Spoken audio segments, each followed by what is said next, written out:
Hi guys, welcome to Richard Cabile YouTube channel. In today's video, I will teach you how to insert SD card in your Realme 5 mobile phone. And okay guys, but before we start, kindly subscribe to my YouTube channel by pressing the subscribe button and the bell to notify you if I have new videos. Okay guys, let's start. So okay guys, you all have to do is switch off the Realme 5 mobile phone. And okay guys, you all have to do is remove the case of your Realme 5 mobile phone.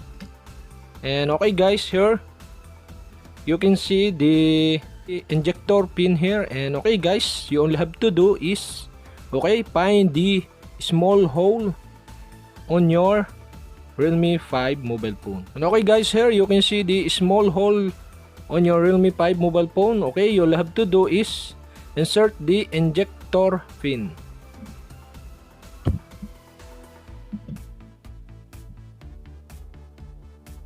And okay guys, you can see the SIM holder and micro SD holder are shown. And okay guys, you'll have to do is remove this.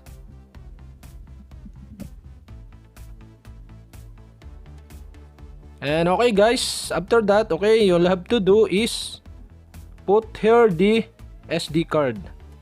And you can see the SIM 1 and SIM 2 here, or SIM card here. And also in this tutorial, I will show you how to insert the SD card. Okay, put here the SD card. And okay guys, here the SD card, and you all have to do is put the SD card on the SD card holder.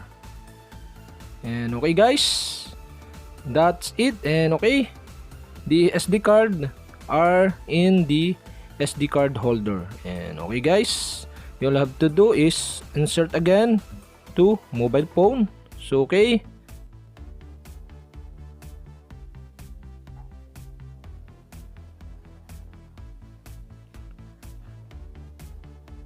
and okay guys,